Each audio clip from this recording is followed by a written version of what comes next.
لا حول ولا قوة إلا بالله العلي العظيم. بسم الله الرحمن الرحيم. رب اشرح لي صدري ويسر لي أمري واحلل عقدة من لساني يفقهوا قولي. حسبنا الله ونعم الوكيل ونعم المولى ونعم النصير. الحمد لله الذي هدانا لهذا وما كنا لنهتدي لولا أن هدانا الله. لقد جاءت رسل ربنا بالحق. الصلاة والسلام والتحية والإكرام على نبينا المؤيد ورسولنا المسدد المصطفى الأمجد المحمود الأحمد حبيب إله العالمين أبي القاسم محمد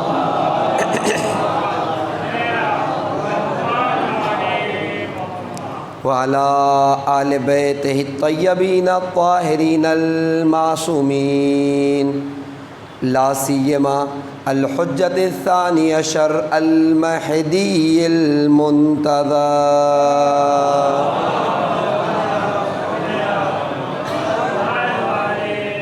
لعنة الدائمة على أعدائهم ومعاندهم وظالمهم وغاصب حقوقهم ومنكري فضائلهم وشاكين فيهم أجمعين.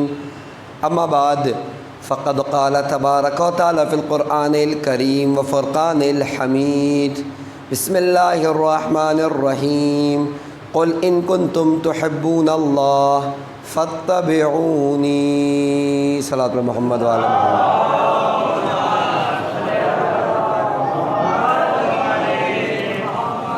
اب ادا سے گزارش ہے ایک مرتبہ الحمد و 3 مرتبہ سورہ توحید کی تلاوت فرما کر مرحوم متین میاں ابن محسن میاں، مرحومہ بلقیس جاں ابن احمد حسین، مرحوم محسن میاں ابن عزیز میاں، مرحوم پرویز حسین ابن ریاست حسین، مرحومہ مشیر جاں بنت سخاوت علی، مرحوم حامد حسین ابن سردار حسین، مرحوم سید انعام حسین اور مرحوم سید عبدالحمید اور جملہ مرحوم مومنات کی روح کو بخش دیں.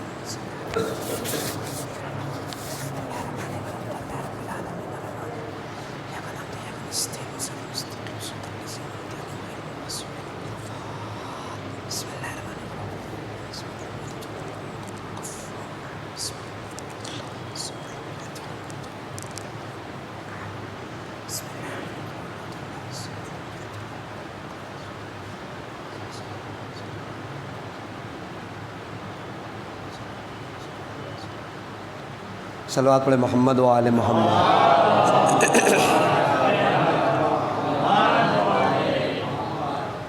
عزیزان گرام قدر، معزز و محترم سامعین کرام،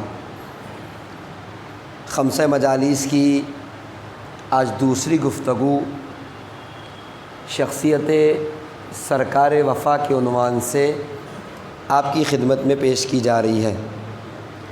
اور کل جہاں تک گفتگو میں نے آپ کی خدمت میں مکمل کی تھی، وہ مرحلہ تھا کہ اگر ہم چاہتے یہ ہیں کہ نصرت امام وقت کریں تو ضرورت اس بات کی ہے کہ کل جب امام ظہور کریں گے تب نہیں، بلکہ آج سے وہ کام ہم شروع کر دیں.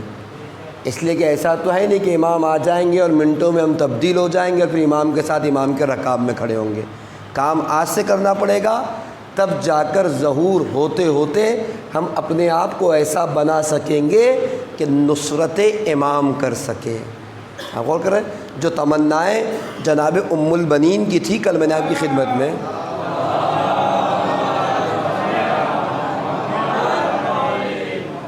میں گفتگو پیش کر چکا ہوں. اور بات یہاں تک پہنچی تھی کہ جب جناب عقیل رشتہ لے کر گئے اور امیر کائنات کے رشتے کو قبول کیا گیا، ساری تفصیل کر آپ کی خدمت میں پیش کی.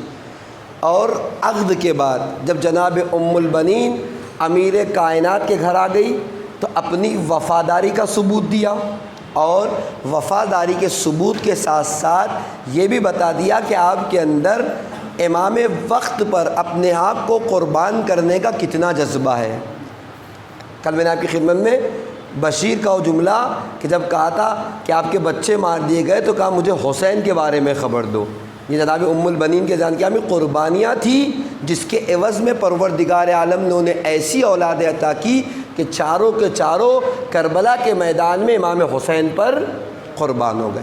اب تاریخ کہتی ہے جب امیر کائنات کے گھر جناب ام البنین آ گئی تو ایسا نہیں تھا کہ آنے کے بعد، بلکہ جان گرامی اس وقت جب اللہ کے رسول ہے ایک زانو پر جناب ابراہیم یعنی رسول اللہ کے بیٹے تشریف فرمائے اور ایک زانو پہ امام حسین تشریف فرمائے۔ جبرائیل کا نزول ہوتا ہے، آواز خداوندی ہے، پروردگار عالم کہہ رہا ہے یا حسین کو ابراہیم پہ قربان کر دے یا ابراہیم کو حسین پہ قربان کر دے۔ تو تاریخ نے کیا لکھا؟ اللہ کے رسول نے جواب دیا تھا کہ اگر میں حسین کو قربان کر دوں تو حسین کا غم مجھ تک نہیں بلکہ علی و فاطمہ تک پہنچے گا، لیکن اگر ابراہیم کو قربان کر دوں تو غم مجھ تک ہی باقی رہے گا، لہٰذا میں اپنے اس ابراہیم کو حسین پر قربان کیے دیتا ہوں۔ یہ اللہ کے رسول کے جملے تھے۔ اس منظر کو امیر کائنات دیکھ رہے تھے۔ اس دن سے امیر کائنات کے دل میں یہ بات جاگی تھی کہ کیوں نہ میرے پاس بھی کوئی ایک ایسا فرزند ہو جو اس حسین پر قربان کر دوں۔ اللہ کے رسول اپنے فرزند کو قربان کر چکے ہیں، اس دن سے دعا کرنا شروع کی، پروردگارا ایک ایسا فرزند دے دے جسے میں حسین پر قربان کر کے تیری نگاہ میں اور اللہ کے رسول کی نگاہ میں سرخرو ہو سکوں۔ اب غور کریں تو یہ شادی سے پہلے یہ حسرت امام علی کے وجود میں موجزن ہو گئی تھی، امام علی کے وجود میں جاگ گئی تھی، اور اس دن سے برابر امیر کائنات سرکار وفا کے لیے دعائیں کرتے تھے، پروردگارا ایک ایسا بیٹا دے دے جسے میں حسین پر قربان کر سکوں، جو کل کربلا میں میرے حسین پر جان گرامی اپنے آپ کو نچھاور کر دے۔ تاریخ نے لکھا ادھر عقد ہوا اور عقد کے 1 سال بعد 4 شعبان المعظم، بعض لوگوں نے لکھا 7 رجب المرجب، 2 تاریخیں ہمارے پاس، 26 ہجری میں امیر کائنات کو پروردگار عالم نے عباس جیسا بیٹا عطا کیا۔ اچھا آپ کو پتہ ہے میری عادت جس موقع پہ جہاں بولنا ہے میں بولتا ہوں اور بول کر آگے بڑھتا ہوں۔ آپ دیکھیں ایک بات میں آپ کی خدمت پیش کروں، اکثر ایسا ہوتا ہے ہمارے پاس کہ ولادتوں کی تاریخیں 2 ہے، شہادتوں کی تاریخیں 3 ہیں۔ ابھی 8 امام کی شہادت کی تاریخ تھی، بعض جگہ 17 سفر منائی جاتی ہے، بعض جگہ 30 سفر منائی جاتی ہے، بعض جگہ 23 ذیقعدۃ الحرام منائی جاتی ہے نہیں؟ یہ سرکار وفا کی ولادت، بعض لوگ 7 رجب کے قائل ہیں، بعض لوگ جو ہے وہ 3 شعبان کے قائل ہیں۔ اچھا اختلاف ہے، اس میں ہوتا کیا ہے، بعض لوگ یہ آ کے کہتے ہیں ارے علماء کو بیٹھ کے کام کر لینا چاہیے، مجتہدین کو ایک تاریخ بنا لینا چاہیے۔ کہہ دینا بہت آسان ہے جان گرامی، لیکن حقیقت کو جاننا ایک الگ مسئلہ ہے۔ اذان گرامی اگر آپ کو برا بولنا ہے اس حوالے سے تو علماء اور مجتہدین کو نہیں بلکہ بنو عباس اور بنو امیہ کے خلفاء کو کہیے کہ جو صرف اہل بیت کو ہی نہیں بلکہ ان کے اثرات کو بھی مٹا دینا چاہتے تھے۔ کیوں یہ جملے کہہ رہا ہوں میں؟ تاریخ آپ دیکھیں، تاریخ نے لکھا اسحاق بن ابی عمیر۔ بہت توجہ چاہتا ہوں کہ اختلافات روایتوں میں ہوئے کیوں، یا یہ تاریخیں ہمارے پاس الگ الگ کیوں ہو گئی۔ اسحاق بن ابی عمیر 6 امام کے صحابی ہے، 7ویں امام کا بھی زمانہ دیکھا۔ ان کی اذان گرامی ایک خوبی یہ تھی کہ جب بھی امام سے کوئی حدیث سنتے تھے، جب بھی کوئی بات سنتے تھے اسے فوراً لکھ لیا کرتے تھے، اور لکھتے نہیں تھے بلکہ ان حدیثوں کو لکھ لکھ کر کتاب کی شکل دیا کرتے تھے۔ یہ ان کا مشغلہ تھا، یہ ان کا شوق تھا، اور ہر اس جگہ یہ امام کے ساتھ ہوتے تھے جہاں امام کچھ بیان کرنے والے ہو، کچھ بتانے والے ہو، کچھ سمجھانے والے ہو۔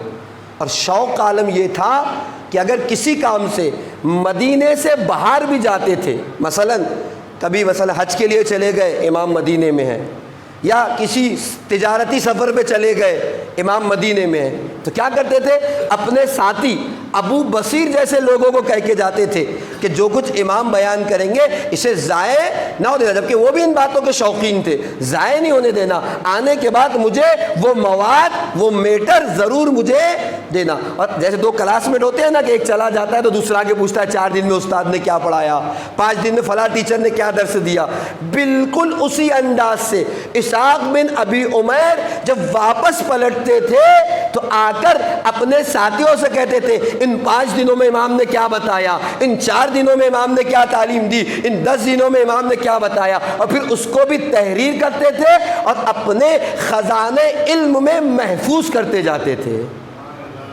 یہ ان کا مشغلہ تھا۔ جان گرامی، کن کن باتوں کی طرف توجہ دلائی جائے، بہت آسانی سے ہمیں دین مل گیا، اس لیے آج ہمیں دین کی قدر نہیں ہے۔ ہم دین کو، محافظین دین کو اتنی آسانی سے کہہ دیتے ہیں، کچھ سوچتے نہیں۔ کاش کہ ہمیں پتہ ہوتا کہ کن زحمتوں کے ساتھ دین ہم تک پہنچا ہے تو ہم اتنی آسانی سے اپنے دین کو اپنے ہاتھوں سے نہ جانے دیتے۔ خیر، نتیجہ کیا ہوا؟ ایک مدت کے بعد 7ویں امام کا زمانہ آتے آتے ابن ابی عمیر کا گھر کیا کتب خانہ بن گیا تھا، اتنی حدیثیں، اتنا مواد، اتنا میٹر، اتنی کتابیں۔ نتیجہ کیا ہوا؟ زمانہ ہارون آیا۔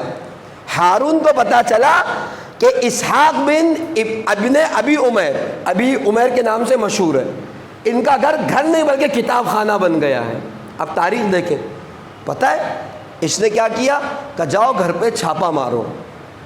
اس کے نوکر چاکر غلام چلے اور ابن ابی عمیر کے گھر پر چھاپا مارا۔ اچھا، ترکیب یہ کی کہ ہم چھاپا ماریں گے تو پہلے ابن ابی عمیر کو اٹھا لیتے ہیں اور انہیں قید کرنے کے بعد پھر جا کر ہم کیا کریں گے، گھر کی کتابیں وغیرہ لے لیں گے۔ اچھا، اب جیسے گھر میں لینے کے لیے آئے، جس گھر میں بہنیں بھی موجود ہیں، بچے اور بیویاں بھی ہے، اور آج کل کا زندان ہو تو چلو بیل ہو جائے گی، چھٹی مل جائے گی، وہ تو ہارون جیسے ظالم کا دربار کہ جائے گے تو نہیں معلوم کب پلٹ کے واپس آئیں گے، زندہ بھی آئیں گے کہ نہیں آئیں گے، رہائی ہوگی بھی کہ نہیں ہوگی، کیا عالم رہا ہوگا بہنوں کا، کیا عالم ہوگا بیوی اور بچوں کا۔ لیکن تاریخ کہتی ہے کہ جب ابن ابی عمیر کو یہ لوگ اٹھا لے گئے، سارے گریے میں، بہنیں بھی رو رہی ہے، بیوی بھی کہ اب گئے تو نہیں معلوم واپس آئیں گے نہیں آئیں گے، زندہ آئیں گے نہیں آئیں گے، سلامت آئیں گے نہیں آئیں گے، اور آئیں گے تو کتنے سالوں کے بعد آئیں گے۔ اس گریے کے عالم میں بہن آگے بڑھی اور گھر کے پشت میں ایک صحن تھا، وہاں پر گڑھا کھودنا شروع کیا، اور گھڑا کھود کر وہ کتابوں کو، وہ اوراق کو، وہ صفحات کو جس پر اہل بیت کی حدیثیں، ان کی باتیں، ان کے اثرات موجود تھے، اس زمین میں دفن کرنا شروع کیا۔ اور تاریخ کہتی ہے کہ جب دوبارہ ہارون کے جو سپاہی تھے دوبارہ آئے کہ اب گھر کی چھان بین کی جائے، تو تاریخ کہتی ہے پورا گھر چھان مارا، ایک صحابی حدیث اہل بیت کا اس گھر سے پیدا نہ کر سکے۔ عزیزان گرامی، کس بات کی طرف آپ کو توجہ دلاؤں؟ یہ وہ کام ہے جو آپ کی بہن کر رہی ہے، کہیں نہ کہیں یوں کہوں ہماری عورتوں کو اپنی ڈیوٹی یاد دلا رہی ہے کہ کھانا پکانا ہی عورتوں کا کام نہیں ہوتا، اپنے آپ کو سنوارنا ہی عورتوں کا کام نہیں ہوتا، کچن کی ذمہ داری عورتوں کی کام نہیں ہوتی، بلکہ کہیں نہ کہیں ضرورت پڑنے پر دین کی محافظت بھی عورت کی ذمہ داری بن جایا کرتی ہے۔ غور کر جانے گرامی، نتیجہ پورے گھر کو چھان مارا، کچھ بھی نہیں ملا۔ اس کے بعد یہ لوگ واپس چلے گئے، اور کچھ مہینے بعد تو نہیں، کچھ سال بعد اسحاق ابن ابی عمیر رہا ہوئے۔ اب ایک اگر میں قید کر لیا جاؤں، کچھ سال کے بعد جب مجھے رہائی ملے تو آنے کے بعد میں کس کو پوچھوں گا؟ میرا بچہ کہاں ہے، میری بیوی کہاں ہے، میری بہنیں کہاں ہیں؟ لیکن تاریخ شاہد ہے، تاریخ نے جملے لکھے، گھر میں داخل ہوئے تو بجائے بچوں کو پوچھتے، بجائے بہنوں کو پوچھتے، کہتے وہ میری کتابیں ہیں کہاں جسے بڑی محنتوں سے میں نے لکھ کے رکھا تھا۔ اب غور کریں، یعنی بچوں سے زیادہ عزیز مکتب اہل بیت ہے، بچوں سے زیادہ عزیز احادیث اہل بیت ہے۔ ایک مرتبہ بہن کہتی ہے گھبرانے کی ضرورت نہیں ہے، اتنی حد تک میں نے محفوظ رکھا ہے کہ گھر میں بھی کسی پتہ نہیں کہ آپ کی کتابیں، آپ کے اوراق کہاں رکھے ہوئے ہیں، اس لیے کہ جو بات ہونٹوں پر آ جاتی ہے وہ کوٹھوں پر چڑھ جاتی ہے۔ اب غور کر رہے ہیں، اس لیے کہ بات ہے جان گیا۔ اسی لیے امیر کائنات ایک جملہ کہہ دو، بات ہے کہ امیر کائنات حضرت علی ابن ابی طالب علیہ السلام،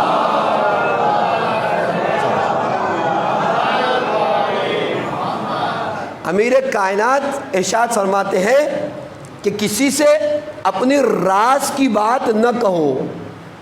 اچھا ہوتا کیا ہے، ہم کہتے ہیں راز کی بات، کہتے ہیں بھئی راضی رہنے دینا۔ امیر کائنات کہتے ہیں جو بات تمہاری اپنی تھی تو تم چھپا نہ سکے، کسی غیر پہ کیا بھروسہ کرتے کہ تمہارے راز کو راز رہنے دے گا، جانے گا۔ تمہاری اپنی تھی تو تم اپنے سینے محفوظ نہیں رکھ سکے۔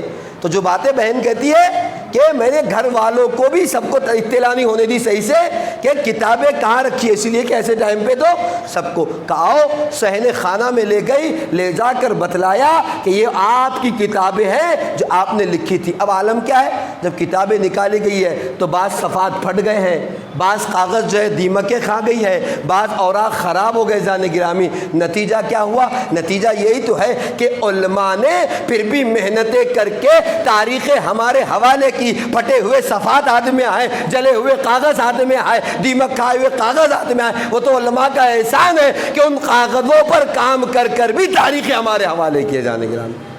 لہٰذا اگر برا بولنے کا شوق ہے تو بنو عباس کے خلفاء کو بولیے، بنو امیہ کے خلفاء کو بولیے کہ جو صرف اہل بیت کو نہیں بلکہ آثار اہل بیت کو بھی مٹا دینا چاہتے تھے۔ یہ تو علماء کی قربانی ہے کہ آج دین ہمارے پاس محفوظ ہے۔ اس کے بعد کیا ہوا؟ جب بعد میں پتہ چلا کہ ابن ابی امیہ کے گھر میں خزانہ تھا، خود ہارون نے اپنے زمانے میں اگلی بار کبھی بھی اس قسم کی اطلاع ہوتی تو گھر کو جانے گیا میں گھر کے لوگوں کو باہر نکالا جاتا اور پورے پورے گھر دھمکا دیے جاتے تھے، پورے پورے گھروں میں آگ لگا دی جاتی تھی۔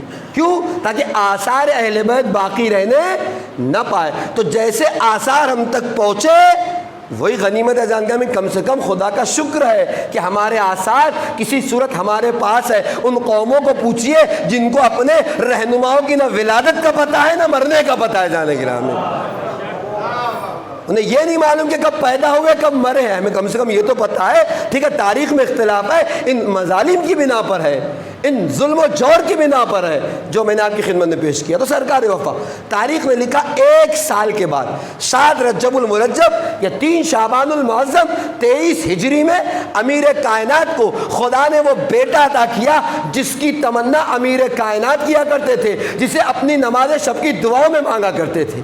اور تاریخ نے لکھا جب ولادت ہوئی ہے تو امیر کائنات مسجد میں موجود تھے۔ آنے والے نے اطلاع دی علی مبارک ہو، خدا نے آپ کو بیٹا عطا کیا۔ تاریخ کہتی ہے امیر کائنات اس سے پہلے گھر جاتے سجدہ خالق میں گر گئے، آوازی پروردگارا تیرا شکر ہے کہ تو نے میری تمنا پوری کی، تو نے میری آرزو کی لاج رکھ لی۔ جانگا میں کردار اہل بیت ہے کہ نعمت پر شکر بجا لاتے۔ ہمارے ساتھ کیا ہوتا ہے؟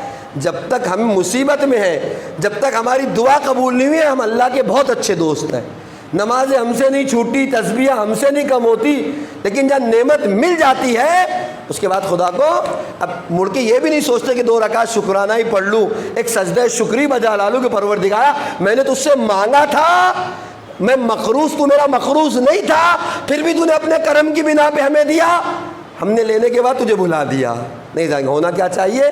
یہ اخلاق اہل بیت ہے، کردار اہل بیت ہے کہ نعمت مانگی جائے اور مل جائے تو سجدہ شکر کرو تاکہ خدا نعمتوں میں اضافہ کر دے جانے گرامی۔ یہ اصل زندگی گزارنے کا سلیقہ ہے۔ سجدہ شکر بجا لائے، بجا لانے کے بعد تاریخ کہتی ہے گھر میں آئے، گھر میں آئے تو ایک مرتبہ جناب ام البنین نے سرکار وفا کو آغوش امیر کائنات میں دیا۔ قدم قدم آپ کی خدمت میں پیش کر رہا ہوں، ہر لحظہ آغوش میں دیا۔ آغوش میں دینے کے بعد جیسے ہی نگاہ چہرے پہ ڈالی کہتے پروردگارا تیرا شکر ہے، جیسا مانگا تھا ویسے ہی عطا کیا۔ آپ دیکھیے جانے گرامی، اچھا ابھی ایک نگاہ سرکار وفا کے چہرے پہ پڑی، دوسری نگاہ جناب ام البنین کے چہرے پہ۔ ام البنین خدا نے تمہیں اولاد عطا کی، تمہارے چہرے پہ خوشی کے آثار دکھائی نہیں دیتے۔ بہت توجہ چاہتا جانے گرامی، ہوتا کہ اچھا ہمارے کلچر میں بھی باتیں ہیں، اگر کسی کے یہاں مثلا اولاد ہو جائے پہلی تو خوشی تو ہوتی ہے، اور اگر لڑکا ہو جائے تو جائیداد کا مالک آ گیا ہے نہیں، جبکہ آج ہوتا کیا ہے جائیداد لڑکے کھا جاتے ہیں، خدمتیں بیٹیاں کرتی ہے۔ یہ تو ہے جان کا، ہم اٹھا کے دیکھیے ان والدین سے پوچھیے کہ جن کے بیٹے بھی ہیں بیٹیاں بھی ہیں، خدمتیں بیٹے کر رہے ہیں بیٹیاں کر رہے ہیں، لیکن ماں باپ کی آرزو کیا ہے بیٹا ہونا چاہیے، کیا ہو؟ ضعیفی کا سہارا ہو۔ اور سہارا کون بنا ہوا ہے؟ بیٹیاں بنی ہوئی جان گرامی۔ اسی لیے تو خدا کی رحمت کہا گیا ہے ان بیٹیوں کو۔ اور ایک بڑا فرق ہے جان گرامی، آپ کبھی بیٹے کو بیٹی کہہ کے نہیں پکارتے، لیکن بیٹی کو بیٹا کہہ کے پکارتے ہیں، اور یہ بتاتے ہیں کہ یہ بیٹی بیٹی نہیں، اس میں بیٹے ہونے کا بھی ہنر ہے جان گرامی۔ آپ غور کریں۔ لیکن اس کے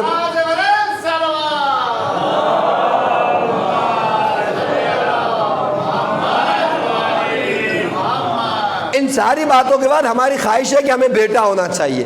اچھا، اس میں اگر پہلا بیٹا ہو جائے تو کیا کہنے جانے گرامی۔ اچھا، یہ موضوع نہیں ہے، ورنہ آگے لے جاتا تو کتنی سانسیں ایسی ہے جو تانے دیتی ہے اگر بیٹی ہو جائے تو جانے گرامی۔ کیسے کیسے مسائل ہے، خیر موضوع نہیں، اس طرف جانا نہیں چاہتا ورنہ بات کہیں اور چلی جائے گی۔ ہوا کیا؟ پہلی اولاد، وہ بھی بیٹا، کس قدر خوش ہونا چاہیے تھا۔ امیر کائنات کہتے ہیں جناب ام البنین سے، ام البنین خدا نے تمہیں اولاد دی اور اولاد میں بھی بیٹا عطا کیا، اس کے بعد تمہارے چہرے پر خوشی کے اثرات نمودار نہیں ہے، تم خوش نہیں دکھائی دے رہی ہو۔ پتہ ہے کیا کہا شہزادی نے؟ کہا آقا کیسے خوش ہوں، بچہ جب سے پیدا ہوا ہے آنکھیں نہیں کھولی۔ سنگم تاریخ ہے۔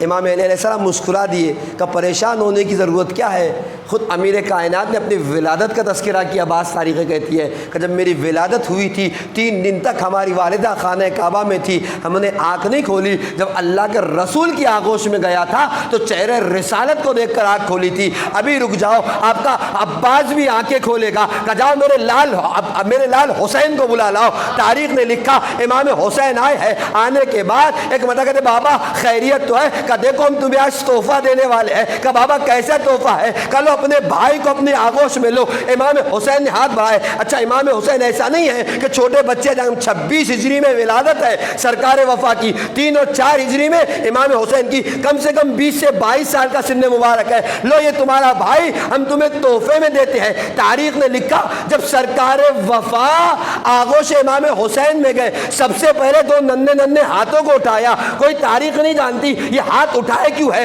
لیکن ایک ہی بات بعد کربلا سمجھ میں آئی کہ آنکھ کھولنے سے پہلے سرکار وفا نے کہا تھا آقا ہاتھوں کا نذرانہ پہلے قبول کر لیجئے۔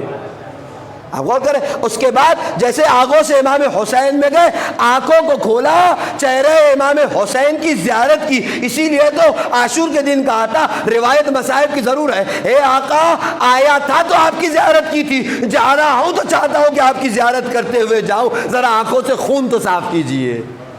یہ جان گرامی، یہ قربانی کا جذبہ ہے جو مائیں اپنے دودھ میں، اپنے شیر میں بچوں کو پلاتی ہے، کہ آتے برابر اپنے ہاتھوں کا نذرانہ پیش کر رہے ہیں۔ لیکن جان گرامی، ہم کیا ہوتا ہے، تاریخیں تو پڑھتے ہیں، باتیں تو سنتے ہیں، لیکن یہ جذبہ اپنے اندر پیدا نہیں کر سکتے، جبکہ کربلا اس جذبے کی بہترین مثال ہے۔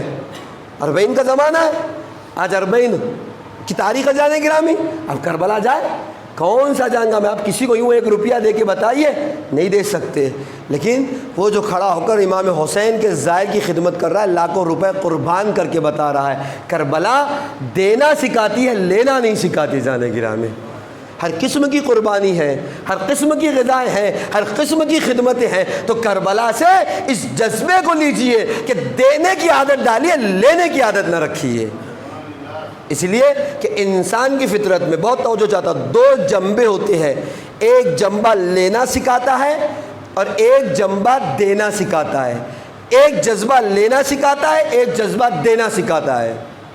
اور یاد رکھیے، جب بھی معاشرے میں لینے والے ہاتھ زیادہ ہوں گے، معاشرے میں اختلاف، لڑائی، جھگڑا، کیونکہ جانگامی جھگڑا ہمیشہ کس پہ ہوتا ہے؟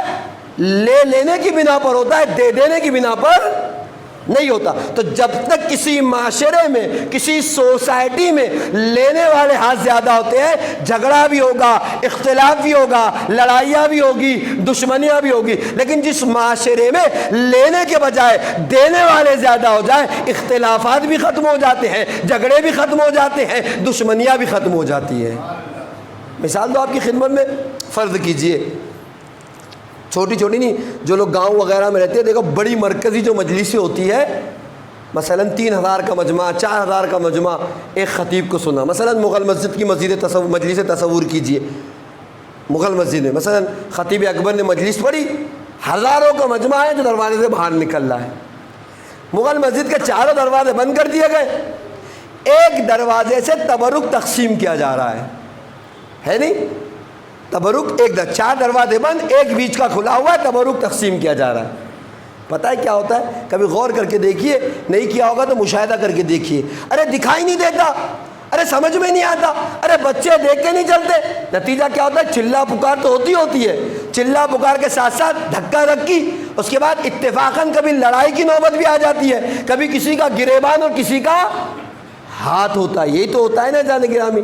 اچھا ایک بات اور آپ کو مزے کی کہہ دو، بات آ گئی ہے تو اچھا، جب آپ نے دیکھا ہو گاؤں وغیرہ میں خاص کر کے اس بات کو آپ مشاہدہ کیجئے کہ جو لوگ تبرک بانٹتے ہیں، جب لوگ تبرک لینے کو بانٹتے، ارے ماموں مجھے نہیں ملا، ارے چچا مجھے نہیں ملا، ارے خالو مجھے نہیں ملا۔ اچھا جب تک یہ تبرک نہیں بانٹ رہے تھے، نہ یہ ماموں تھے، نہ یہ خالو تھے، نہ یہ چاچا تھے، نہ یہ پھوپھا تھے، جب سے تبرک بانٹنا شروع کیا، ہوتا ہے نہیں ہوتا؟ ماموں بھی ہے، خالو بھی ہے، پھوپھا بھی ہے۔ آپ اگر بیداری سے سن رہے تو جملہ کی خدمت میں پیش کراؤں، عزیزان گرامی، یہ رشتہ داریاں بنی کیوں کہ جہاں بھی لینے کا جذبہ پیدا ہوتا ہے رشتہ داریاں جوڑی جاتی ہے۔ اب سمجھ میں آیا کیوں رسول کو لوگ بیٹیاں دے رہے تھے، اس لیے کہ لینا چاہتے تھے، رشتہ داریاں جوڑنا شروع کر دیا جائے گا۔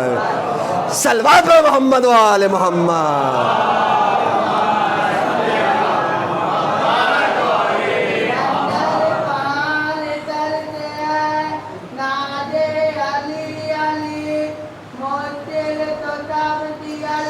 مشکل کشائی لائے ہمیں یا علی اللہم صلی علی محمد و آل محمد۔ تو آپ نے ملاحظہ کیا جب انسان کا لینے والا جذبہ پھڑکتا ہے تو جس سے لینا ہے اس سے رشتہ داریاں جوڑی جاتی ہے۔ اب سمجھ میں آیا رسول سے رشتہ داریاں کیوں جوڑی گئی؟ اس لیے کہ بعد رسول مسند رسول پر بیٹھنا تھا، بعد رسول عہدے رسول کو لینا تھا، بعد رسول رسول کی چیزوں کو لے لینا تھا۔ لہذا کیا کیا؟ یوں تو لے نہیں سکتے، رشتہ داریاں جوڑو تاکہ رسول کا منصب قبضہ کر سکو، رسول کا عہدہ لے سکو، رسول کے جانب حکومت قبضہ کر سکو، اس لیے رسول سے رشتہ داریاں جوڑی گئی۔ اچھا مثال پہ اپنے برقرار رہیے، اب یہ مجمع ہے 1000 کا 2000 ایک دروازے سے نکل رہا ہے، بانٹنے والا ایک ہے نہیں؟ آوازیں بھی ہے، دھکا دھکی بھی ہے، چلا پکار بھی ہے نہیں؟ اس میں کبھی کبھی جھگڑے بھی ہے، لڑائی بھی ہے، گریبان بھی ہے، کسی کا ہاتھ بھی ہے۔ آپ ایک کام کیجئے، جب یہ مسئلہ ہو رہا ہو ایک دوسرے دروازے سے اور ایک تبرک والے کو کھڑا کر دیجئے، اب کیا ہوگا؟ کچھ آوازیں کم ہو جائے گی، کچھ جھگڑے کم ہو جائیں گے، کچھ چلا پکار کم ہوگی، کچھ دھکم دھکی کم ہوگی۔ 2 کی جگہ اب تیسرا دروازہ کھول دیجئے، اب کیا ہوگا؟ اب آوازیں اور کم، اب جھگڑے اور کم، اب چلا پکار اور کم۔ 3 کے بجائے چوتھا دروازہ کھول دیجئے، اب بالکل بھی نہ آواز آ رہی ہے، نہ چلا پکار ہے، نہ شور و غوغا ہے، نہ اختلاف ہے، نہ دشمنیاں ہیں، نہ لڑائیاں ہے۔ 4 کی جگہ 5واں کھول دیجئے، اب تو بالکل ہی ختم ہو جائے گا، ہر کوئی اپنے اپنے طریقے سے لے کر نکلتا جائے گا۔ اب میرا سوال آپ سے ہے، جب ایک دروازہ کھلا تھا تو لڑائیاں کیوں ہو رہی تھی، شور کیوں ہو رہا تھا، اختلاف کیوں ہو رہا تھا جانے گرامی؟ اس لیے کہ لینے والے بہت سارے تھے، دینے والا ایک تھا۔ دوسرا کھلا، آوازیں کم ہو گئی، تیسرا کھلا، اختلاف کم ہو گئے، چوتھا کھلا، دشمنیاں کم ہو گئی، 5واں کھلا، آوازیں بالکل بند ہو گئی۔ کیوں ایسا ہوا؟ جب تک دینے والا ایک تھا، لینے والے بہت تھے، اختلاف ہو رہا تھا، لیکن جیسے جیسے دینے والے بڑھتے چلے گئے آوازیں کم ہو گئی، اختلاف ختم ہو گئے جانے گرامی۔ تو ہمیشہ اختلاف لے لینے کی بنا پر، جھگڑا لے لینے کی بنا پر ہوتا ہے، جھگڑا کبھی دینے کی بنا پر نہیں ہوتا۔ کوئی لڑتا ہے، میں اپنے والد کا حصہ ہے میں اپنے بہن کو دے رہا ہوں، کوئی لڑے گا؟ نہیں دیں گے تو ایسی بات ہے، جانے کہ ہمیں کورٹ جائے گا، کچہری جائے گا، فلاں ادارے میں جائے گا، فلاں مقام پہ۔ کیوں؟ اس لیے کہ جھگڑا ہمیشہ لینے کی بنا پر ہوتا ہے، دینے کی بنا پر۔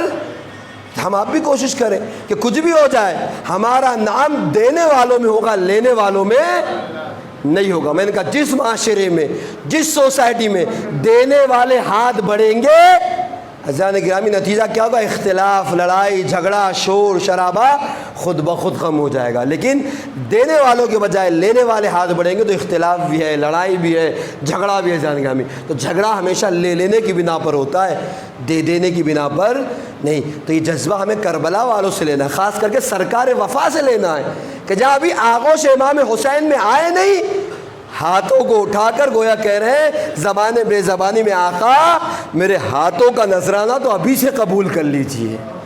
غور کر رہے ہیں۔ اس کے بعد ہوا کیا؟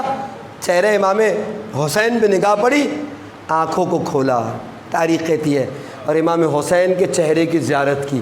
پھر امام علی نے اپنے ہاتھوں میں لیا، کہا لاؤ بیٹا حسین اسے میرے حوالے کر دو۔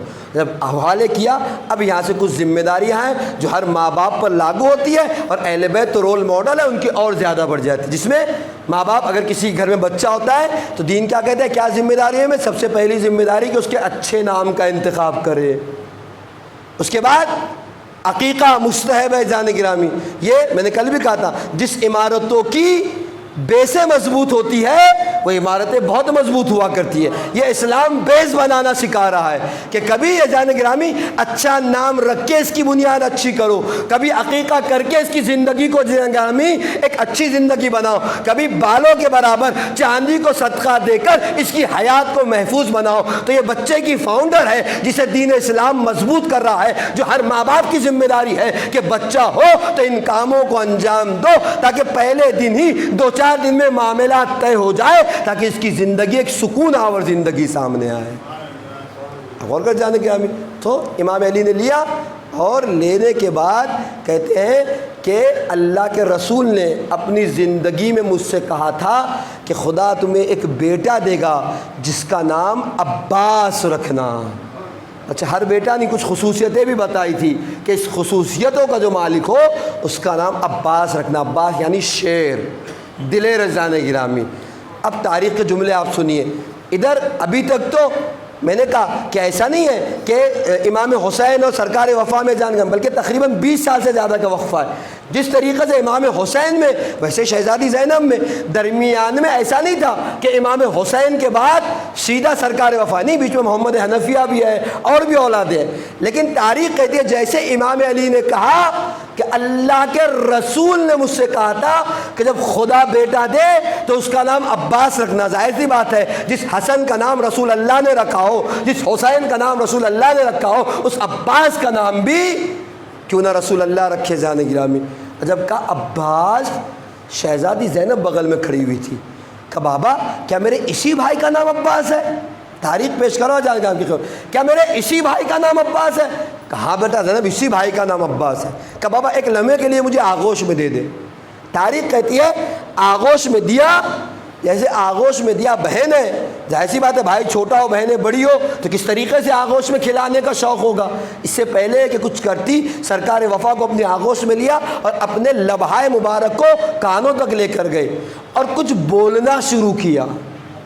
امام علی علیہ السلام کہتے بیٹی زینب اتنی جلدی بھی کیا ہے، اب تو یہ آپ کا بھائی ہے، آپ اس سے باتیں کرنا، آپ اس سے کھیلنا، اتنی بھی کیا جلدی ہے۔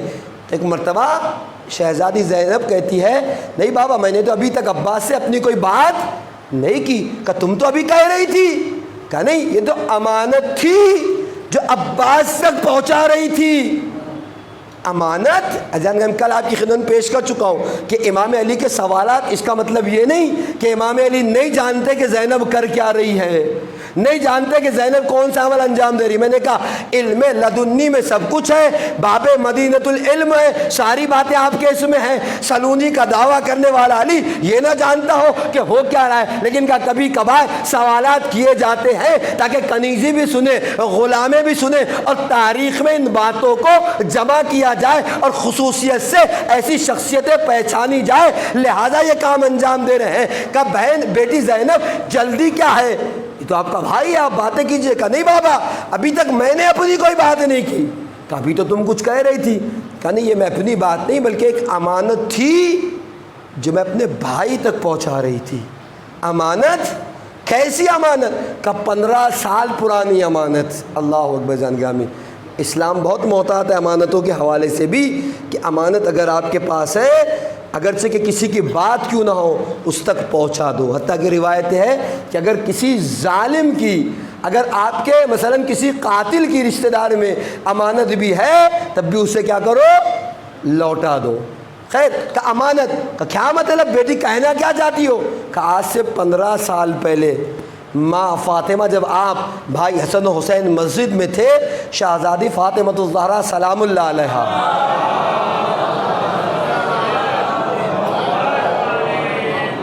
کہ زندگی کے آخری ایام تھے، میری ماں کے آخری ایام تھے، تو ماں نے مجھ سے کہا تھا بیٹی زینب، جب خدا تمہیں عباس جیسا بھائی دے تو سب سے پہلے اپنے بھائی کو اپنی ماں فاطمہ کا سلام کہنا۔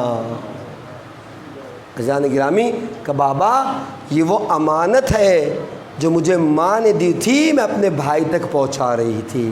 عزیزان گرامی تو اسے کہتے عباس، جس کی دعا علی کرے جسے سلام فاطمہ کہے۔ عزیزان گرامی غور کر رہے ہیں، لہٰذا شہزادی زینب نے اپنی والدہ کا سلام پہنچایا۔ اور پھر کیا کہنے عزیزان گرامی، سرکار وفا کے کبھی آغوش امام علی میں بڑے ہوئے تو کبھی آغوش امام حسن و امام حسین میں، اور اہل بیت کے گھر کی رسم تھی کہ عزیزان گرامی اگر بچے چھوٹے ہوتے تھے تو انہیں زبان چسائی جاتی تھی، گویا زبان نہیں بلکہ خزانہ علم کو منتقل کیا جاتا تھا، علم و حکمت کو اس طریقے سے لوگوں کے سینوں میں پہنچایا جاتا تھا۔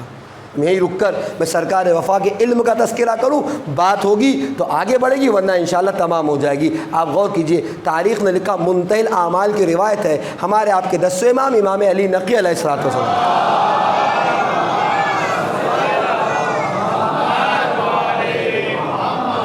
کا زمانہ ہے۔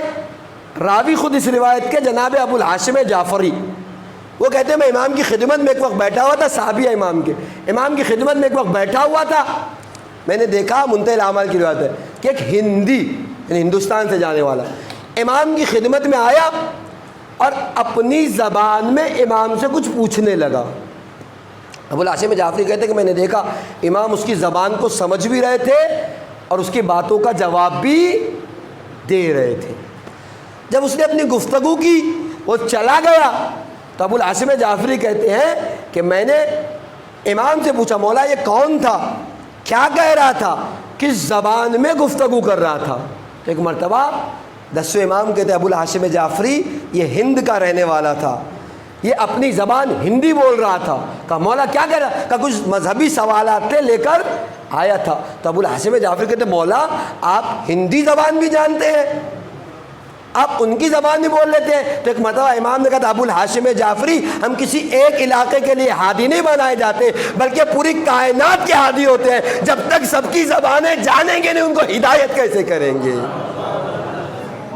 عزیزان گرامی یہ ہادی ہوتا ہے جو خدا کا ہادی ہوتا ہے، ہر زبان کا، جب تک اس کی زبان کو سمجھیں گے نہیں اس کی ہدایت کیسے؟ اور ابو الہاشم جعفری اس میں تعجب کیا ہے؟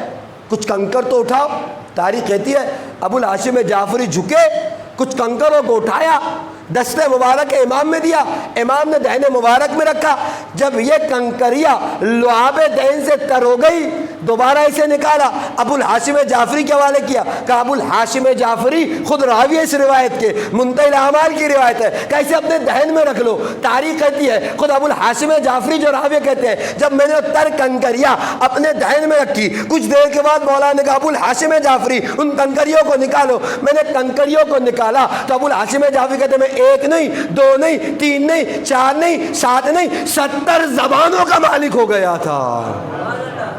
اور کہتے ہیں کہ زبان بولتا نہیں تھا بلکہ صاحب زبان سے زیادہ اچھی زبان استعمال کرتا تھا۔ عزیزان گرامی آج ہوتا کیا ہے، ہم اپنے لعاب دین سے عزیزان گرامی کتاب کے ورق پلٹتے ہیں، نوٹیں گنتے ہیں عزیزان گرامی، لیکن مولا نے لعاب دین سے علم کے دروازے کھول دیے۔ ابو الہاشم جعفری خود کہتے ہیں کہ میں 70 زبانوں کا مالک ہو گیا اور ہر زبان اس کے صاحب سے زیادہ اچھی بولتا تھا۔ آپ غور کر رہے ہیں، ایک توجہ آپ کی طرف دلاؤں کہ آپ غور کیجئے، یہیں سے کچھ باتیں واضح بھی ہو جائے گی۔ لعاب دین، تھوک، بدن کا فارغ حصہ ہے، اس سے کوئی انکار کر سکتا ہے؟ اگر فارغ نہ ہوتا تو آپ تھوک نہ دیتے۔ تھوک دینا اس بات کی دلیل ہے کہ بدن کا فارغ حصہ ہے، ظاہر سی بات ہے جان گرامی، آپ غور کر رہے ہیں، اس لیے تو آپ تھوک رہے ہیں۔ تو جس کے بدن کے فارغ حصے میں اتنی صلاحیتیں ہو کہ علم کی بھیک بانٹ دے، تو وہ خون جو بدن کا فارغ حصہ نہیں، بدن کا جز ہے، اس خون میں کتنی تاثیر ہوگی، یا یوں کہہ لوں کیوں نہ وہ خاک شفا ہو جائے جس پہ ایسا خون گرا ہو جانے گرامی۔ صلوات علی محمد و آل محمد۔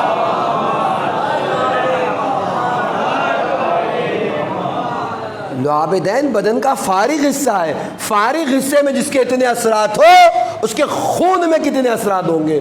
اور وہ خون جسے اللہ کے رسول کہہ رہے ہیں یا علی لحمک لحمی دموں کا دمی، اذان گرامی، اس کے بعد تاریخ نے لکھا حربوں کا حربی، سلموں کا سلمی، روحوں کا روحی، قلبوں کا قلبی۔ تقریباً تاریخ نے لکھا 6-7 مرتبہ کا یا علی لحموں کا لحمی، یا علی جسموں کا جسمی، یا علی روحوں کا روحی، یا علی دموں کا دمی، یا علی قلبوں کا قلبی۔ اب غور کریں، جس خون کو اللہ کے رسول اپنا خون کہہ رہے ہیں، جس جسم کو اللہ کے رسول اپنا جسم کہہ رہے ہیں، جس روح کو اللہ کے رسول اپنی روح کہہ رہے ہیں، ایک توجہ آپ کی طرف دلاؤں۔ آپ پوچھئے جناب آپ کی دھاڑی کیوں بڑی ہے؟ کہ سنت رسول۔ مونچھیں کیوں کٹی ہوئی ہے؟ سنت رسول۔ تو ایک جملہ میں گزارش کروں گا، یا علی کچھ کہہ کے نہ مانیے، کچھ کہہ کے نہ بولیے، کم سے کم سنت رسول مان کے یا علی کہنے کی عادت کر لیجیے۔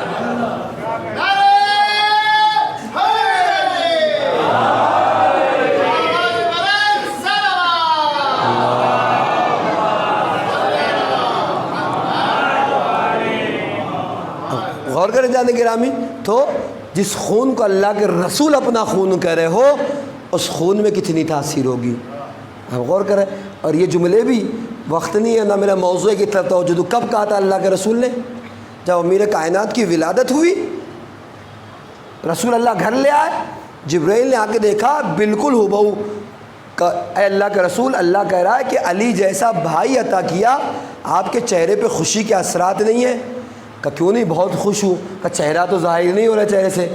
کہ چہرے سے اس لیے ظاہر نہیں ہے کہ عربوں کا دستور ہے، جس گھر میں بچہ پیدا ہوتا ہے عرب والے دیکھتے ہیں اس کی آنکھ فلاں کے جیسی ہے، ابھی بھی ہمارے پاس بھی رواج ہے، ناک فلاں کے جیسی ہے، کان فلاں کے جیسی ہے۔ سوچتا ہوں علی اللہ کے گھر میں پیدا ہوئے ہیں، میں جواب کیا دوں گا لوگوں کو کہ آنکھیں کیسی ہے، ناک کیسی ہے، کان کیسے ہیں، زبان کیسی ہے؟ جانے گرامی، جبرائیل گئے، دوبارہ آئے، کہ اللہ کہہ رہا ہے پریشان ہونے کی ضرورت کیا ہے؟ کہ یہ علی کا چہرہ وجہ اللہ، علی کی آنکھ عین اللہ، علی کے کان اذن اللہ، علی کی زبان لسان اللہ، علی کے ہاتھ ید اللہ۔ جب اللہ کے رسول نے جبرائیل کے ان کلمات کو سنے تو کیا دیکھا؟ سائر ظاہریات خدا اپنے حصے میں لیے دے رہا ہے۔ فوراً بول پڑے یا علی لحموں کا لحمی، دموں کا دمی، قلبوں کا قلبی، روحوں کا روحی۔ اگر ظاہریات خدا نے خرید لیا تو رسول نے سارے باطنیات لے لیے اپنے نام۔ صلوات علی محمد و آل محمد۔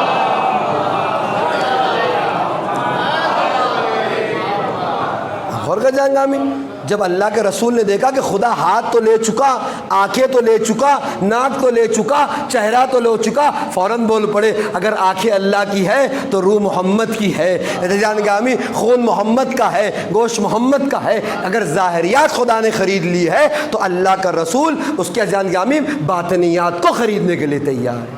آپ غور کر رہے ہیں؟ تو یہ ابو الہاشم جعفری بات جہاں سے چلی تھی کہ کہتے ہیں کہ جب مولا کی ترک کی ہوئی کنکریوں کو میں نے اپنے دہن مبارک اپنے دہن میں رکھا تو 70 زبانوں کا مالک ہو گیا تھا۔ مالک نہیں تھا، زبان ویسے بولتا تھا جیسے صاحب زبان نہ بولتا ہو۔ عزیزان گرامی، جس کی ترک کی ہوئی اتنی سی کنکریوں میں اتنا علم آ جائے کہ 70 زبانیں بولے تو اس عباس کے علم کا پتہ لگائیے جس نے ایک نہیں تین معصوموں کی زبان چوسی۔ کبھی امام علی کی آغوش میں پروان چڑھے، کبھی امام حسن کی زبان کو چوسا، کبھی امام حسین کی آغوش میں رہے۔ ذرا سی کنکریاں 70 زبانیں سکھا دے تو عباس کتنا بڑا عالم ہوگا جس نے تین معصوموں کی زبان۔ اچھا کیا میں آپ غور کر رہے ہیں؟ اور اتنا ہی نہیں بلکہ ایک بات آپ کی خدمت میں کو کبھی آپ غور کیجئے، کسی کا بھی اظہار علم ہوتا کیسے ہے؟ آپ کو کیسے پتا کہ میں پڑھا لکھا ہوں؟ پتہ ایسے چلتا ہے، میں بولوں گا ممبر پہ آ کے تو آپ بولیں گے بھائی پڑھا لکھا ہے، ہے نہیں؟ کچھ لکھوں گا تو آپ کہیں گے بھائی کتابیں لکھتا ہے، پڑھا لکھا ہے نہیں؟ اظہار علم کبھی بیان سے ہوتا ہے، کبھی لکھنے سے ہوتا ہے، یہ تو طریقہ کار ہے جان گرامی۔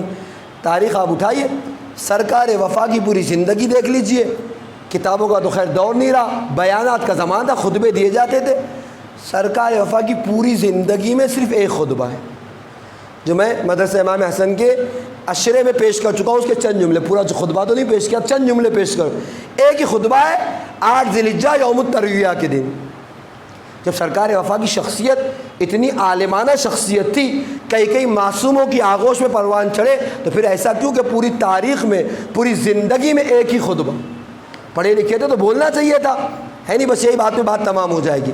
جب علم تھا تو بولتے، کیوں نہیں بولا جانیہ میں؟ اس کی وجہ سن لیجئے، بات تمام ہو جائے گی۔ اہل بیت کے گھر میں ہر کام میں ہمیشہ سے ادب ملوز خاطر رہتا تھا، ہے نہیں؟ آپ امام حسن علیہ السلام کی زندگی اٹھائیے، وہ دور دیکھیے جتنا زمانہ آپ بابا علی کے ساتھ رہے، اٹھا کے دیکھیے اور لا کے کہیے کہ اس زمانے میں جتنا بابا کے زمانے میں کتنے خطبات ہیں امام حسن سے، نہیں کے برابر۔ کیوں جان گرامی؟ اس لیے کہ بابا موجود ہے تو بیٹا احترام کرنا جانتا ہے کہ باپ کی موجودگی میں بچے نہیں بولا کرتے۔ ہمارے گھر تھوڑی ہے کہ باپ بولا ہے تو بچہ بیچ میں منہ مار رہا ہے نہیں جان گرامی؟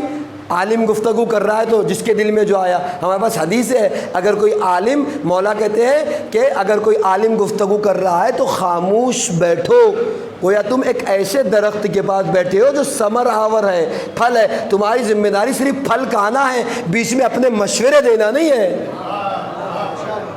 اور عالم کی صفت بھی ہونی چاہیے کہ آپ اس کے پاس بیٹھیے تو کچھ لے کے اٹھیے، اس کے کردار سے، اس کے اخلاق سے، اس کی باتوں سے۔ لیکن ہمارے پاس کیا ہوتا ہے؟ ہم تو آگے مشورے دیتے ہیں۔ خیر ہماری باتوں جوڑی، ہم تو جاہل طالب علم ہیں، لیکن ہم نے بڑے بڑے علماء کی صحبت میں دیکھا جب لوگ بیٹھے، ایسا نہیں بولنا، ایسا ہونا چاہیے تھا، ایسا نہیں ویسے ہونا چاہیے تھا۔ خدا وہ پڑھ لکھ کر آیا، اسے معلوم ہے کہ کیا کرنا ہے، کیا بولنا ہے، آپ غور کریں۔ خیر لیکن یہ اہل بیت کے گھرانے کا ادب تھا کہ جب تک بابا ہے امام حسن نہیں بولے۔ ہاں بعض مقامات میں بولا، کس صورت میں؟ امام علی مدینے سے باہر ہے، امام حسن موجود ہے، کوئی واقعہ پیش آ گیا، ضرورت ہے مثلا امر بالمعروف کرے کوئی کرے، امام حسن بول پڑے، بابا موجود نہیں ہے۔ یا کوئی مقام ایسا آیا کہ جانے والا امام علی سے سوال کر رہا ہے، کہا بیٹا حسن جواب دو، ایسے ہی موقع ہے ممبر پر کہ کوفے سے مولا نے کہا بیٹا حسن تم جواب دے دو، تو امام حسن نے بولا، لیکن خود سے کبھی نہیں بولا، ہمیشہ ادب کو خاطر رکھا۔ اسی طریقے سے امام حسین کی زندگی اٹھائیے، جب تک بابا علی اور امام حسن کے سائے میں کتنے خطبات ہیں، بہت کم، نہیں کے برابر، وہ بھی ان کنڈیشنوں کے ساتھ کہ امام حسن موجود نہیں ہے، بابا نہیں ہے، بول دیا، یا خود کبھی امام حسن نے کہا بھیا حسین تم چلے جاؤ، تم کہہ دو، تو کہہ دیا، ورنہ ادب ملوز خاطر۔ سرکار وفا نہیں بولے تو اس کی وجہ کیا؟ کبھی بابا علی کے زیر سایہ رہے تو بابا کا ادب، کبھی بھائی حسن کے ساتھ رہے تو بھائی حسن کا احترام، کبھی بھائی حسین کے ساتھ چلے تو بھائی حسین کا احترام، کبھی لبوں کو نہیں ہلایا، کہا جب تک یہ شخصیت ہے احترام واجب ہے، بول نہیں سکتا۔ وہ ایک مرتبہ بولا تھا، وہ بھی صرف اور صرف اس لیے کہ دیکھ رہے تھے کہ امام جیسی شخصیت کو ماننے کے لیے آئے، لوگوں میں امام کی معرفت پیدا ہو جائے۔ ایک بار بولا، اس کے بعد زندگی میں کبھی نہیں بولا جانا۔ یہ تھا ادب، یہ تھا اہل بیت کے گھرانے کا سلیقہ کہ بڑوں کے ہوتے ہوئے بچے نہیں بولا کرتے۔ ورنہ ایسا نہیں ہے کہ آپ کے خطبات نہیں ہیں تو آپ کے پاس علم نہیں ہے۔ میں نے کئی بار اس مجلس میں بھی پیش کیا کہ معرفت کا سمندر تھا، اگر نہ ہوتا تو سوالات پہ سوالات سامنے آتے تاریخ کربلا میں، لیکن امامت کے ہر فیصلے پر خاموشی اس بات کی دلیل ہے کہ سرکار وفا کی معرفت، سرکار وفا کا علم یہ سمجھ رہا تھا کہ امامت یہ فیصلہ کر رہی ہے تو کیوں کر رہی ہے، امامت بڑھ رہی ہے تو کیوں بڑھ رہی ہے، امامت رکی ہے تو کیوں رکی ہے، امامت منع کر رہی ہے تو کیوں منع کر رہی ہے۔ غور کر رہے تو سرکار وفا کا علم تھا، لیکن ادب ملوز خاطر رہا، لہذا علم ہمیں دکھائی نہیں دیا، زمانے کے سامنے نہ آ سکا۔ صرف ان کا ایک ہی خطبہ ہے جو 8 تاریخ کو آپ نے خانہ خدا کی چھت پہ دیا تھا، جس کو میں آپ کی خدمت میں پیش کر چکا ہوں، سرکار وفا۔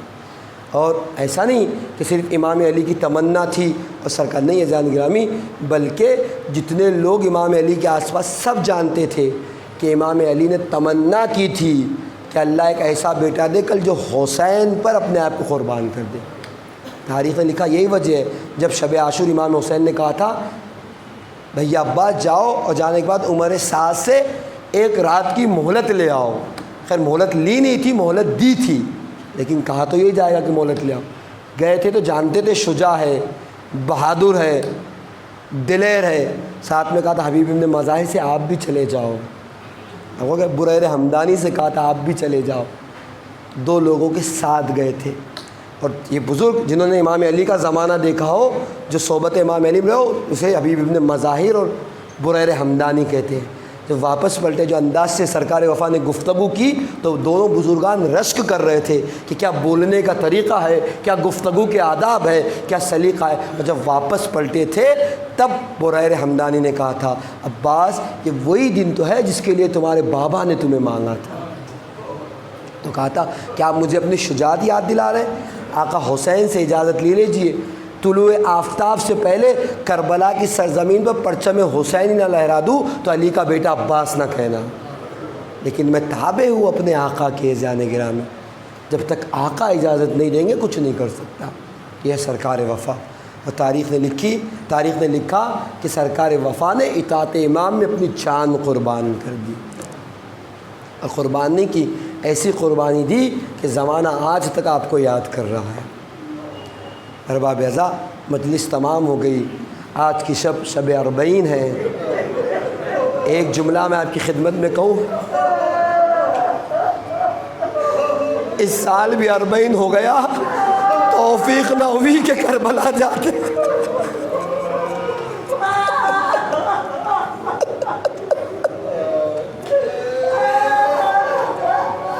جی ہاں، پچھلا سال تو یوں گزرا ہی تھا، اس سال کا 40 بھی یوں ہی گزر گیا کہ توفیق نہ ہوئی کہ کربلا جاتے اور حسین کا ماتم کرتے.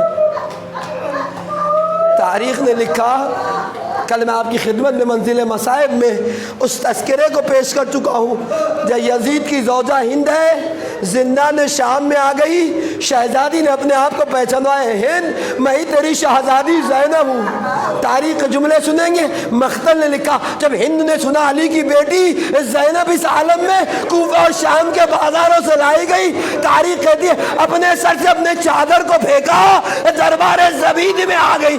یزید نے جیسے ہی دیکھا کہ ارے اس کی زوجہ ہے، بے چادر چلی آئی، جلدی سے اٹھا، اپنی ابا کو ہند کے سر پہ ڈالا کہ تجھے کچھ لحاظ نہیں، چادر پھینک کے کہتی ہے ارے کس پردے کی بات کرتے ہو جس نے زمانے کو پردہ سکھایا؟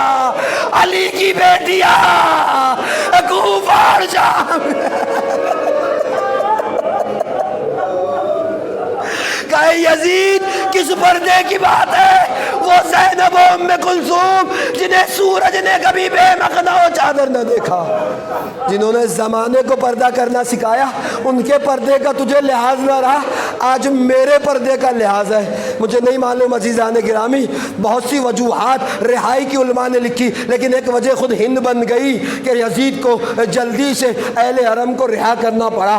مخدل کہتا ہے ایک مرتبہ یزید نے امام سجاد کو بلایا، بلانے کے ساتھ ساتھ لوہار بھی موجود تھا. اس سے کہتا ہے اس قیدی کو آزاد کر دو. تاریخ نے لکھا وہ جیسے ہی لوہار آگے بڑھا، امام سجاد کو آزاد کر لے، ہاتھوں کی ہتھکڑیاں کھولی، پیروں کی بیڑیاں کھولی، کمر کا لنگر اتارا، گلے کا تو کاٹنے کے لیے آگے بڑھا. اس سے پہلے کہ تو کاٹتا غش کھا کے زمین پہ گرا.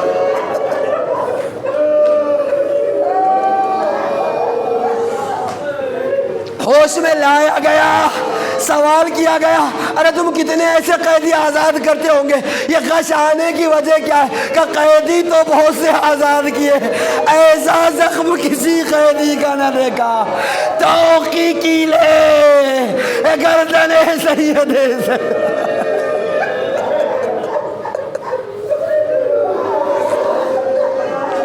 اجرکم علی اللہ. تاریخ نے لکھا سید سجاد رہا ہو گئے، یزید کہتا جانا جائے چلے جاؤ، رہنا چاہو رہو۔ آزادی کے عالم میں جیسے پھوپھی نے بھتیجے کو دیکھا، بیٹا سید سجاد خیریت تو ہے، کہ پھوپھی اماں یزید کہتا ہے جانا چاہے چلے جاؤ، رہنا چاہے رہ جاؤ۔ شہزادی زینب کہتے بیٹا سید سجاد، دنیا کا معمول ہی ہوتا ہے کہ جب باپ مر جاتا ہے تو بچوں کو پرسا دیا جاتا ہے۔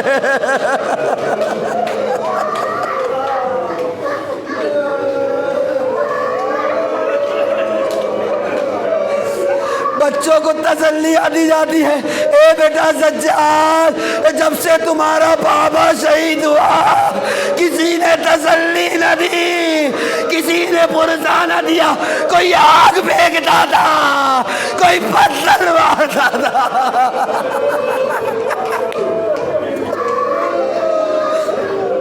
کوئی تعزیہ بھرتا تھا۔ اے بیٹا سید سجاد، یزید سے کہو ہم یوں نہ جائیں گے، پہلے اپنے بھائی کا پرسا لیں گے۔ اللہ اللہ، بس مسائل تمام ہو گئے۔ شہزادی نے پرسا لینا شروع کیا، خاک پر بیٹھ گئی۔ مقتل کہتا ہے پرسے کی نوبت آئی، لٹا ہوا سامان واپس آنے لگا، ردائیں آنا شروع ہوئی۔ مقتل کہتا ہے کبھی شہزادی زینب کی ردا، کبھی کلثوم کی ردا، کبھی شہزادی رباب کی ردا، کبھی بھابی لیلا کی ردا۔ ہر بیوی اپنی اپنی ردائیں لیتی تھی، ان رداؤں میں ایک ننھی سی ردا۔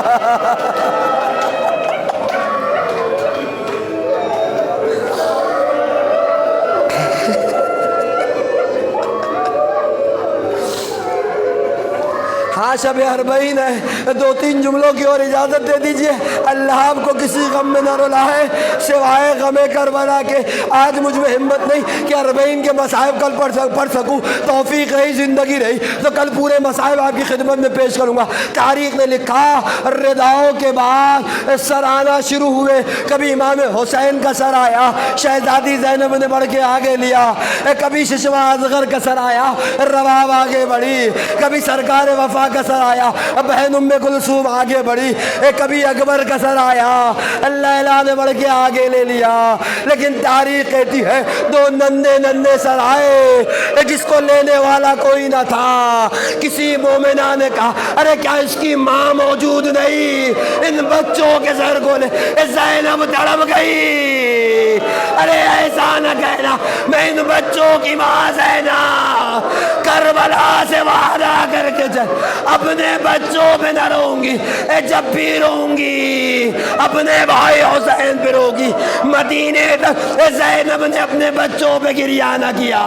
مدینے پہنچی، گھر میں داخل ہوئی ہے، ننھے ننھے مصلے، ننھے ننھے بستر دیکھے برداشت نہ کر، اے میرے بچوں زینب۔